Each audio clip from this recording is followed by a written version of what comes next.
ఇప్పుడు మీరు డిస్ట్రిబ్యూటర్ అన్నిటిలో ఉన్నారు కాబట్టి, ఇప్పుడు ఇండస్ట్రీ ఉన్న సిట్యుయేషన్స్‌లో చిన్న సినిమాలు బెటర్ అంటారా? పెద్ద సినిమాలు బెటర్ అంటారా? అంటే ఇప్పుడు టాప్ 5, 6తో as of now, as on today we're speaking in 25. ఇప్పుడు అయితే మాత్రం ద సేఫ్ ఈజ్ టాప్. వీళ్ళు హ్మ్. ఉన్న 6గురు 7గురు ఎవరైతే ఉన్నారో వాళ్ళతో చేస్తే మాత్రం డబ్బులు పోవు. హ్మ్. మినిమం సేఫ్ అనేది కనబడుతుంది. మినిమం సేఫ్ కదా, డబ్బులు మిగులుతాయి. హ్మ్. ఈ 7, 8 తర్వాత కిందకు వచ్చినప్పుడు మాత్రం we should be very careful. అంటే బడ్జెట్ ఎంత అవుతుంది, సేల్ ఎంత జరుగుతుంది అనేది మాత్రం we have to be calculated and we have to be ఇది. లేదు మన సినిమాని నమ్మి చేయాలి. ఎస్ ఇది కొడుతున్నాం, ఇది ఓవర్ బడ్జెట్ అవుతుంది కానీ ఇది కొడుతున్నాం అని పెట్టి క్యాలిక్యులేషన్ పెట్టి చేయాలి. అప్పుడు కథ దగ్గర, స్టోరీ దగ్గర చాలా జాగ్రత్తగా ఉండాలి. ప్రజెంటేషన్ దగ్గర చాలా జాగ్రత్తగా ఉండాలి. అంటే సినిమా ఇంకా బాగా కొట్టాలంతే సినిమా. అది ఇప్పుడున్న దాంట్లో వెరీ రిస్కీ జోన్.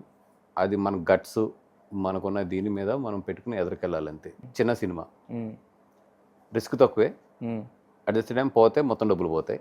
బట్ పోయేదేదో ఒక బకెట్లోనే పోతుంది అంతే. అందుకని ఈరోజు ఏది తీసినా కూడా మనం ఒళ్ళు దగ్గర పెట్టి తీయడమే తప్పితే ఈ రోజులాగా మినిమం సేఫ్ అనేది లేదు. మినిమం సేఫ్ అనేది మాత్రం ఇప్పుడు పిక్చర్స్లో ఈ రోజులాగా ఒక 20%లో పోవడం, 25%లో పోవడం లేదు. ఇప్పుడు పోతే 60%లో 70% లేదు. అప్పుడు డిస్ట్రిబ్యూషన్లో ఇప్పుడు డిస్ట్రిబ్యూషన్లో మీరు చూస్తున్న తేడా ఏంటి సార్? మినిమం సేఫ్ పోయిందండి. ఇదివరకు ఏంటంటే ఒక సినిమా కొన్నామంటే ఒక 30%, 40% లాస్ అనేది ప్రిపేర్ అయ్యేవాళ్ళం. ఇప్పుడు అట్లా ఉండదు. పోయిందంటే సినిమా 70% లాస్ పోతుంది. అంటే ఖాళీ సోమవారానికే ఖాళీ అయిపోతున్నాయి. అది రిస్క్లో ఉన్నట్టే కదా. అంటే ఇప్పుడు మీరు చెప్పిన 6-7 మెంబర్స్లో సినిమాలు తీస్తే ప్రొడ్యూసర్ సేఫ్. బట్ డిస్ట్రిబ్యూటర్ మాత్రం సినిమా బాగాలేదు అంటే మాత్రం సోమవారానికి ఖాళీ అయిపోతున్నాయి. డిస్ట్రిబ్యూటర్ మాత్రం 100% పోతాడు. రిస్క్ 100% ఈ రోజైతే రిస్కే. బొమ్మ ఎటు పడుతుందో తెలియట్లేదు. ఎందుకని అంటారు? ఇప్పుడు మీరే చూడండి, ఇప్పుడు లిటిల్ హార్ట్స్ సినిమా ఉంది, అది ఫుల్ అయిపోతుంది, హౌస్ఫుల్స్ పడిపోతున్నాయి. మీరు అన్నట్టు కొన్ని బాగున్నాయని టాక్ వచ్చిన సినిమాలు కూడా అట్లా. అంటే ఏంటి ఆడియన్స్ మైండ్ ఏంటి?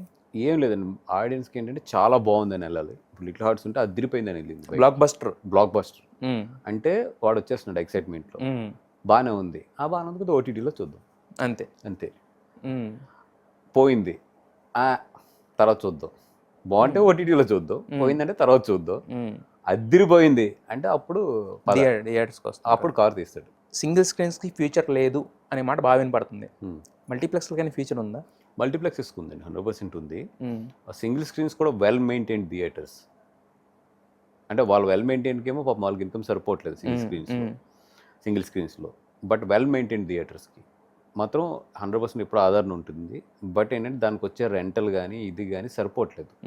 అందుకని వాళ్ళు పర్సంటేజ్ సిస్టమ్ అడిగారు. బట్ అది ఏంటంటే అడుగుతుందో చాలా ఇంత అడిగేయడం వల్ల వచ్చిన బ్యాక్ ఫైర్లో కొట్టుకెళ్ళిపోయింది వెనక్కి. కానీ అది పర్ఫెక్ట్గా ప్రొడ్యూసర్కి ఇటు ఎగ్జిబిటర్కి ఇద్దరికి కూడా బ్యాలెన్స్ అయ్యేటట్లు వచ్చి సింగిల్ స్క్రీన్స్ సస్టైన్ అయ్యి సింగిల్ స్క్రీన్స్ బాగా మెయింటైన్ చేసుకుంటే మాత్రం సింగిల్ స్క్రీన్స్ సస్టైన్ అవుతాయి. బట్ మల్టీప్లెక్సెస్ అనేది ఈజ్ ద ఫ్యూచర్.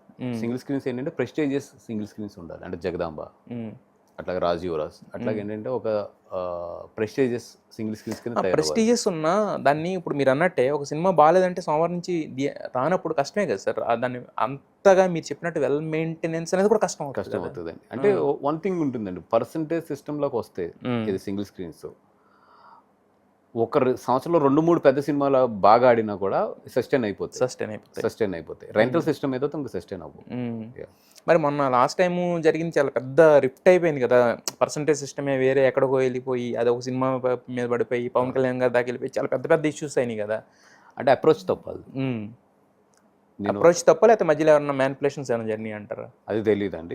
మేము విన్నదైతే ఆ గ్రూప్లో డిస్కషన్ కానీ అది అప్రోచ్ తప్పయింది. అది అంటే వాళ్ళు అడిగిన దాంట్లో ఒకటి న్యాయం ఏంటంటే పర్సంటేజ్ సిస్టమ్కి వెళ్ళకపోతే ఇంకా సింగిల్ స్క్రీన్స్ అయితే బతకవు. బట్ ఏంటంటే ద అప్రోచ్ వాళ్ళు అప్పుడు చేసిన స్ట్రైక్ చేసేద్దాము, ఆపేద్దాము, ఇది కరెక్ట్ కాదు. అది కరెక్ట్గా ఛాంబర్ ద్వారా కరెక్ట్గా ఇప్పుడు దాని తర్వాత కమిటీ పడింది కదండి. ఇప్పుడు పర్ఫెక్ట్గా వస్తుంది బయటకైనా వస్తుంది. మరి మీకు మల్టీప్లెక్స్లు కట్టే ఆలోచన ఏం లేదా? ఎందుకంటే ఫ్యూచర్ ఆఫ్ సినిమా అంటున్నారు కదా.